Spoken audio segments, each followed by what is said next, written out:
So here's my Empties drawer. There's a little bit of stuff in it, and we're gonna go through probably half of it in this video and then half in a separate video, because otherwise we would be here forever. But yeah, in case you didn't know what an Empties video is, it's basically just me going through the products that I have used up completely so that I can actually throw them away instead of storing them all in a drawer in my bedroom. Today, I think this is my second Empties video. Actually, it might be my third. I will have the other ones linked down below in the description box, and there will be more to come as I use things up. A lot of the products I use up are sample sizes or deluxe samples because I was subscribed to the Sephora Playbox for a long time.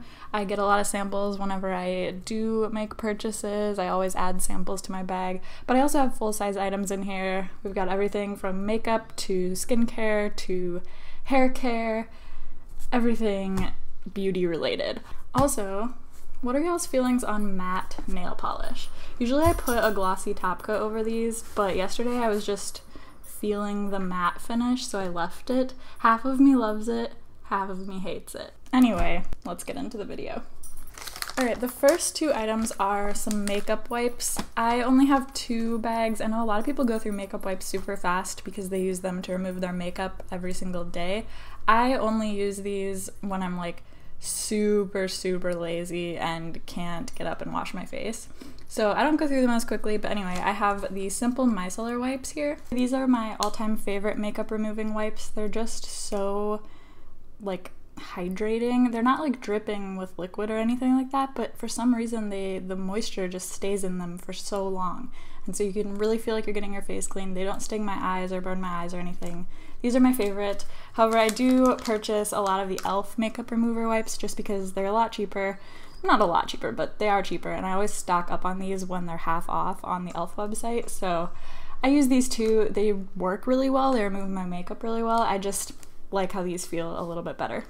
Speaking of makeup remover, I have 2 eye makeup removers here. This one is the Sephora waterproof eye makeup remover. It's one of those ones that's like a blue liquid and then a clear liquid and you shake it up.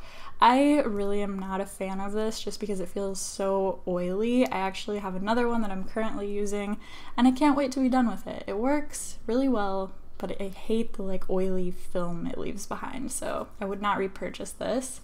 This one is the Almay oil-free gentle eye makeup remover. I really liked this. I think it worked really well. Would I repurchase it?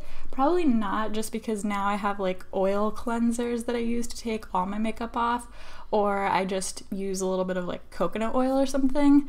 And I don't know, I don't really see the need for purchasing eye makeup remover anymore. I don't think, at least as of right now, would not repurchase, but I liked it. Next up we have the L'Oreal Everfresh Anti-Dandruff Shampoo. I was sent this from Influencer, I think, and I did not like this. It took so much shampoo to lather up enough to spread throughout my hair, and it kind of smelled like a dude. I don't know, like I would definitely purchase Head & Shoulders over this any day. It just doesn't compare. It doesn't smell as nice, it doesn't make my hair feel as nice, it doesn't lather up as nice. I just don't enjoy this at all. So even though it has a cool hollow label, would not purchase and would not recommend that you do either. The next product that I used completely up is this Tarte Hair Goals Dry Shampoo. It's given me all the 80s vibes. I just want to go have like an 80s workout dance party when I look at this. I love it. It also smells good and works really great and doesn't leave much of a white cast. So I actually really enjoyed this dry shampoo and would definitely repurchase it if it weren't for the fact that I have so many other dry shampoos that I need to use up before I ever even think about purchasing this one, but I'd recommend it. It's great. I finished up 2 of the Dr. Brandt PoreDermabrasion Pore Perfecting Exfoliator. I do not like this stuff. I've heard that the one in the black tube is really good and then this one's not as good. I think it does a good job of exfoliating my skin, but it leaves behind a really weird film on my face. Some exfoliators just do that and I don't know why that is and I hate it. So anytime one does that, I use it up it's not the end of the world, but I would not purchase these. You know when everyone in the world loves something and you feel like you're the only person who doesn't?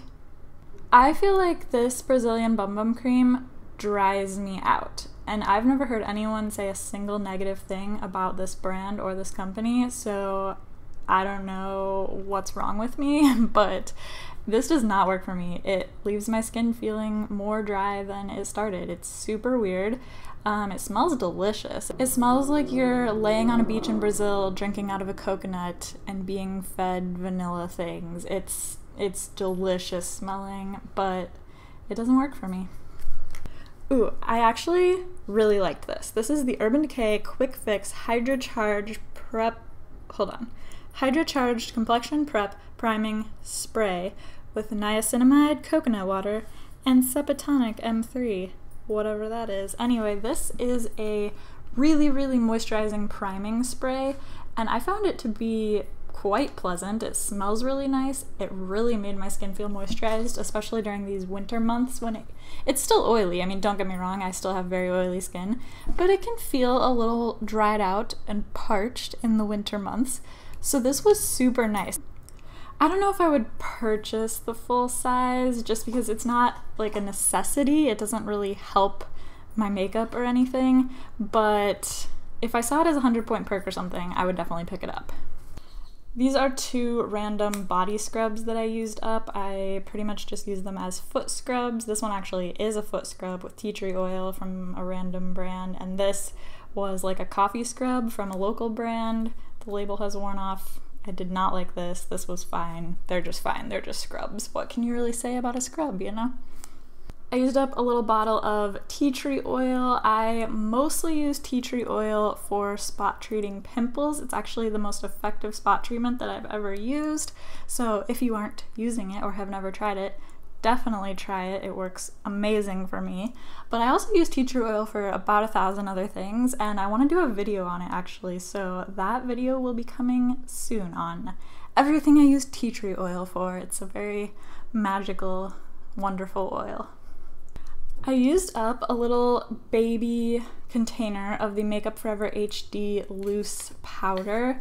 This is one of those like silica HD powders that it does cause flashbacks, so if you are in a lot of flash photography, don't use this, but I'm not. So I actually love this powder. A lot of people love to hate on HD powders.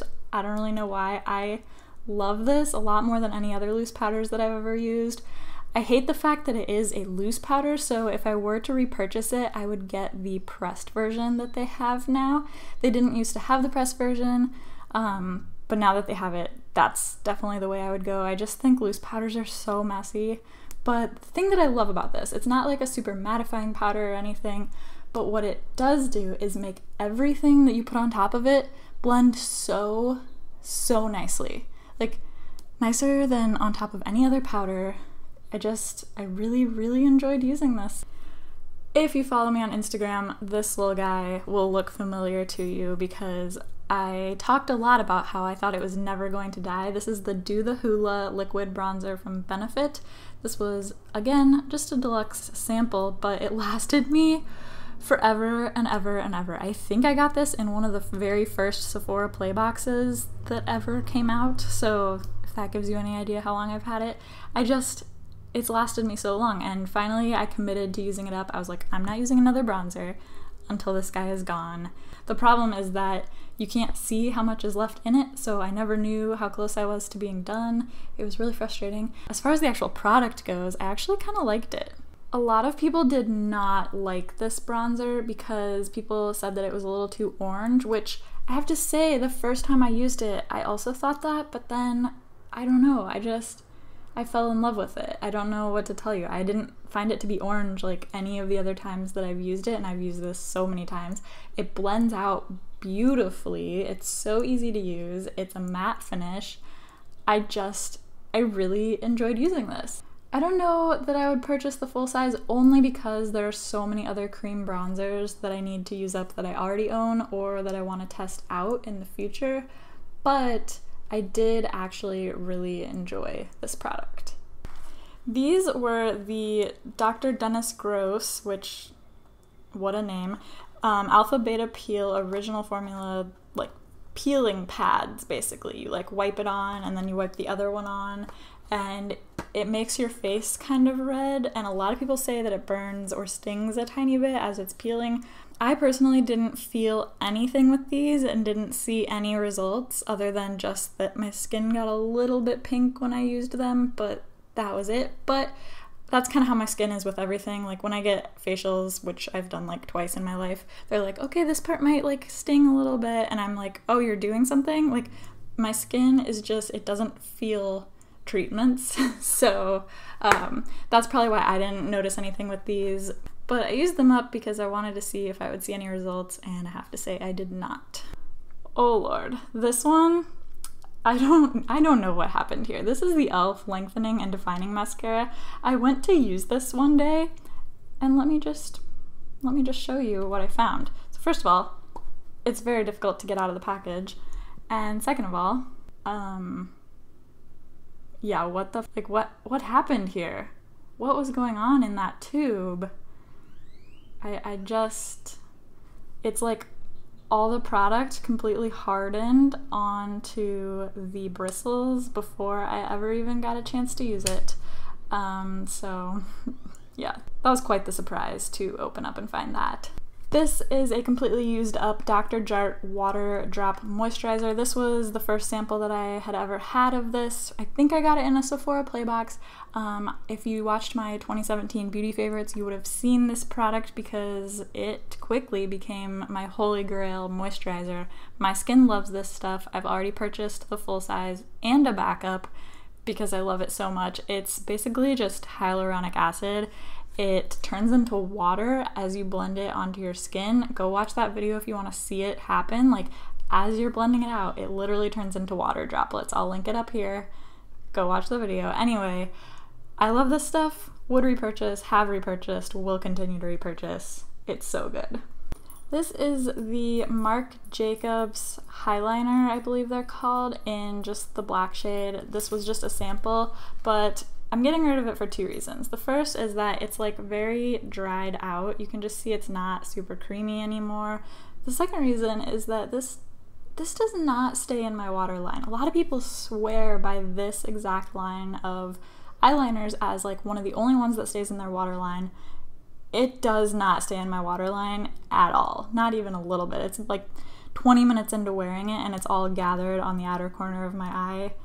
This does not work for me one bit. The only eyeliners that stay in my waterline for a decent amount of time are the ColourPop eyeliners. They're the only ones that I have ever found that stay in my waterline. And keep in mind, I mean, I have very watery eyes. It's like an actual thing. Like it's a condition. Anyway, a lot of eyeliners just don't stay in my waterline, but this one doesn't either. Ooh, this was a weird one. This is the CoverFX Mattifying Primer, and I have legitimately never felt a more oily feeling primer in my life. Like, it's probably just supposed to feel silicone-y, but it's not really pore filling, so I don't get why it feels that way. Oh, it just, like, I don't know a single person with oily skin who wants their face to feel the way that this primer makes your skin feel. Would not, absolutely not recommend. If you have oily skin and you enjoy this, please let me know, because like that would just, like, how do you enjoy it? It's so greasy feeling. I hate it so much, and it also does not mattify my skin whatsoever. The next product I used up is this Fresh Soy eye makeup remover. This is basically just like a lotion-y eye makeup remover. Guys, just use coconut oil. It's so much cheaper and literally does the exact same thing. You rub it around on your eyes, wipe it off, just like you do with this, and it removes every trace of eye makeup, and it doesn't really leave your eyes feeling oily. Like, even though it's coconut oil, you would think it would. It really doesn't. It soaks into the skin. This is a cute little jar of Pond's moisturizer that I did not use up. There's actually still some down in there that you can see.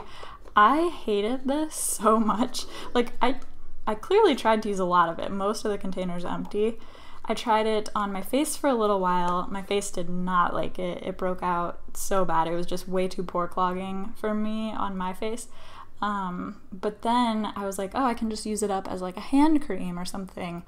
And it kind of like made my hands burn. I don't know if I'm allergic to something in this or what the deal is, but I can't even finish it up as like a body cream apparently, which is, I don't know if that's ever happened. Usually if I don't like a cream for my face, I just use it up on my body, but I can't even do that with this, so super weird. I forgot to talk about this eye makeup remover earlier with the other two. This is the Lancome Bi-Facil eye makeup remover. I was also sent this from Influenster, and just like the Sephora one, it's one where it's like an oil and a liquid. It leaves my eyes feeling so oily and slippery, and I just do not enjoy that feeling at all, so I would definitely not purchase this. I used up this deluxe sample of the Amore or Amore Pacific Treatment Cleansing Foam. This was just your standard cleanser. Really have nothing to say about it, good or bad. Wouldn't repurchase because I already have my Holy Grail cleansers, but it was fine to use. This cleanser, on the other hand, I'm not sure if I've talked about one of these in one of my empties before, but this is one of the only cleansers I've ever used that just does not get my face clean enough and actually leads to me breaking out. Like a cleanser that basically makes me break out. The Fresh Soy Face Cleanser is the only one that I've ever had that experience with. It's supposed to be ultra gentle, so if you have sensitive skin, you might like it, but it's way too gentle for me. I've got a couple of the St. Ives Blemish Control / Fresh Skin Apricot Scrubs. I think this is the same product and they just changed the packaging slightly. This is an exfoliator that has like little bits of, I believe, either the apricot or pit in it to do the exfoliating, and I've heard that that can really scratch your skin, so I don't know, I have mixed feelings about this. I didn't love this one anyway because I felt like there weren't enough of the little scrubby beads. They were kind of like too few and far between throughout the formula, so I didn't like this anyway. Alright, last product for this video. This is the DiorShow Maximizer 3D Mascara Base. This is basically a lash primer, and I actually was not able to use this. As you can see, when I tried to open it, the wand is still in there, and this is what comes out. So I can't tell you if this was a good or bad product because like there's just, unless I'm just doing something wrong, I don't know how I'm supposed to use this, which is a shame because I think I probably got it in a Sephora playbox, I'm guessing, and I want to know if it's good or bad. I really like lash primers, but we'll never know about the DiorShow one. Alright, that was everything for this Empties video. Like I said, I'll have to film another one because I still have a ton of products in that little drawer and I'm gonna keep adding to them, so I'll get the next one filmed for you guys and get it up soon, hopefully. I hope you enjoyed this and liked the little mini reviews of products. If you did, please give the video a thumbs up, subscribe to my channel if you haven't yet, and be nice to each other out there. See ya!